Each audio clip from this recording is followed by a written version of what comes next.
What's good, YouTube? So guys, it's been a while. It's been a minute for sure since I made my last video. How long's it been? I don't know, man. I started growing a beard. I mean, it's been a minute for sure. But anyway, I hope you're all doing well, man. Hope you're all taking care of yourselves and counting your blessings for sure. I know I am indeed.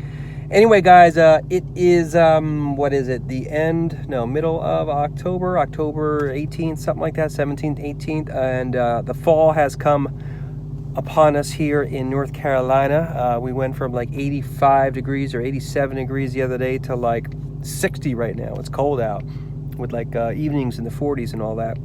But a lot going on, man. A lot going on in recent weeks that I want to hit you up with here. And what I'm going to do here, guys, is just kind of get into like three little things here. And some of this will be interesting to you and some of it won't be interesting to you.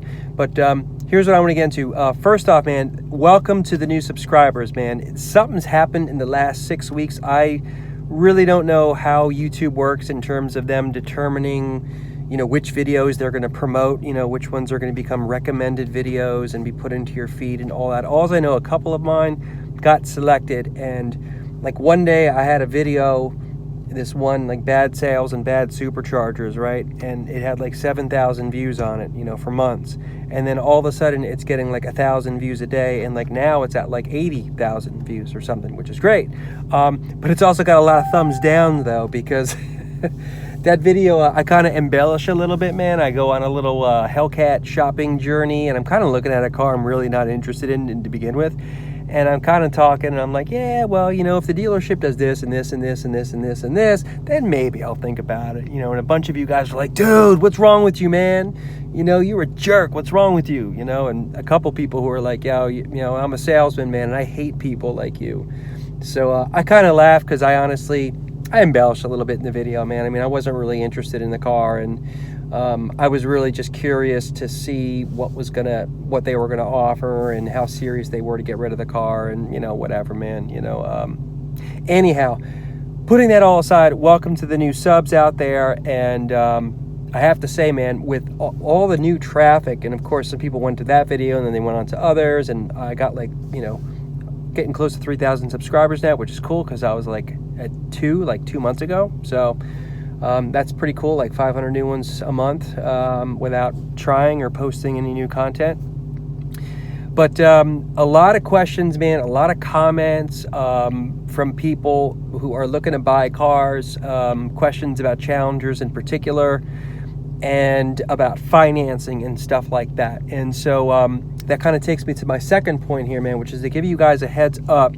Those of you who have who are itching to hear more about the topic of trading in your vehicle versus selling it privately, you're going to want to watch this video, man. I am going to do a pretty detailed look and a comparison to see what is actually the difference, you know, that you can expect in terms of, you know, what's it going to cost you out of pocket at the end of the day if you sell your vehicle privately versus doing a trade-in. I know a lot of y'all are like, dude, if you trade in a car, you're stupid, man. You're getting ripped off.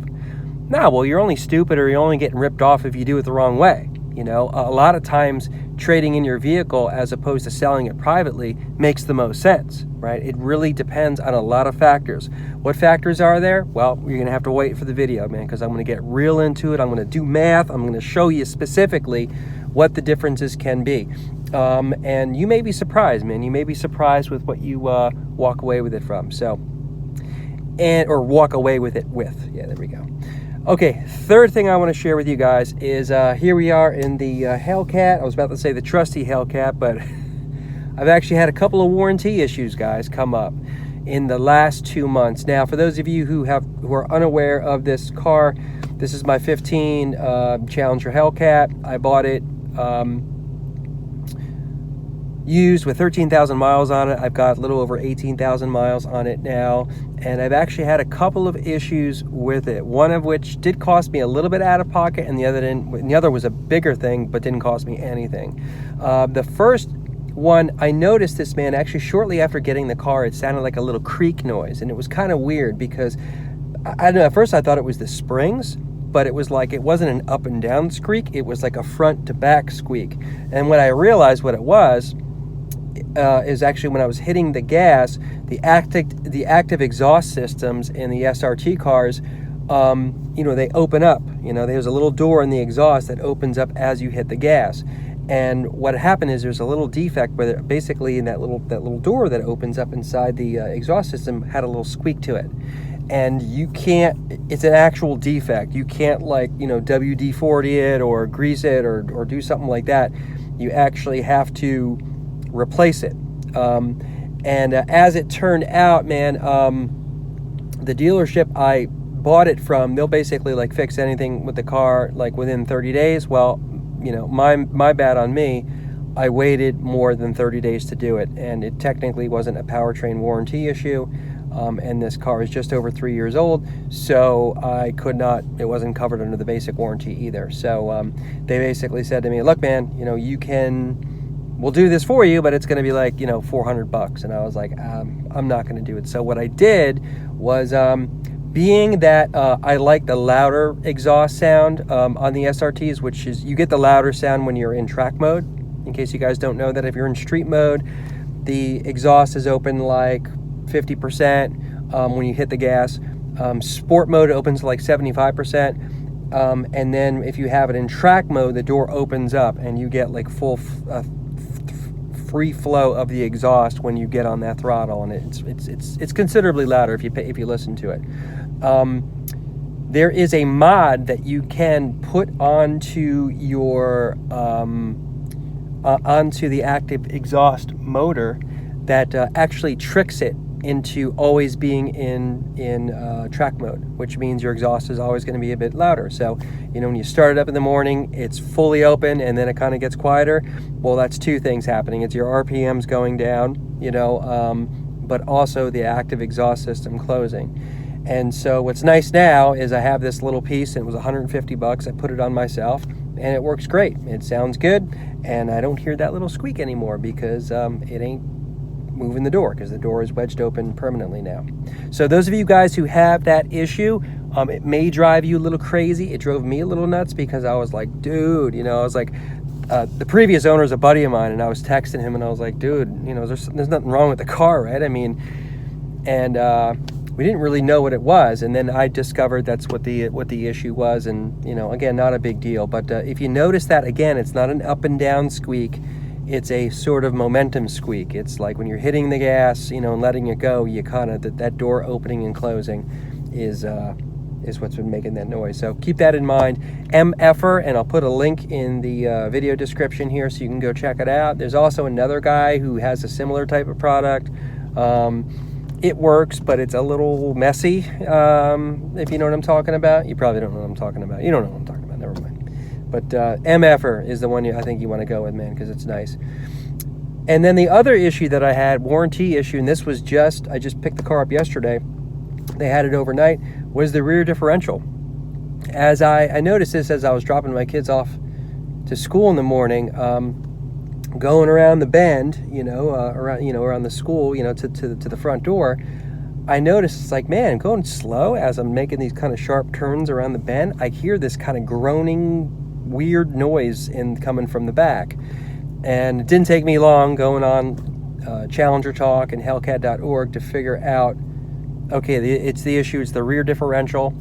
It's not a common issue, but it's not all that uncommon, if you know what I'm saying. And basically, what I learned on there was that it is a warranty issue, so it is covered under powertrain, not a big deal. But what they're going to do is you're going to go in, they're going to drain your fluid, they're going to refill the fluid, and they're going to put an additive in it. They're going to tell you got to go drive for a while, and you drive for 200 miles. So you have the car for, a few days or a week or whatever.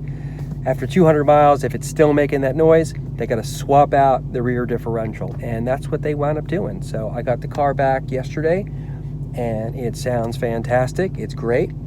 And it didn't cost me a dime. So that's all good. Now, I know some of y'all are like, well, that's what you get for buying a used Hellcat, dude.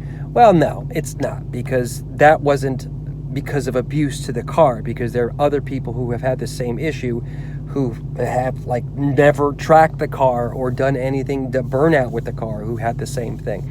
The fact of the matter is 2015 was the first year of the Challenger Hellcats. and the Charger Hellcats, and you have a first year of any car, man, you're going to have some kind of bugs to work out, you know, and that's why you get a 100,000 mile powertrain warranty with the 2015s, but then 2016 on, you only get a 60,000 year 5-year powertrain warranty. So that first year, you know, that extra time or that extra mileage that you get in order to you know, break in the car and live out that powertrain warranty is a real good thing. But anyway, man, I'm generally speaking still enjoying the car. Been going to, you know, a couple car shows and things like that recently. It's been cool connecting with some people and taking a lot of pictures, man. And check me up on Instagram, man, Mike by the Sun.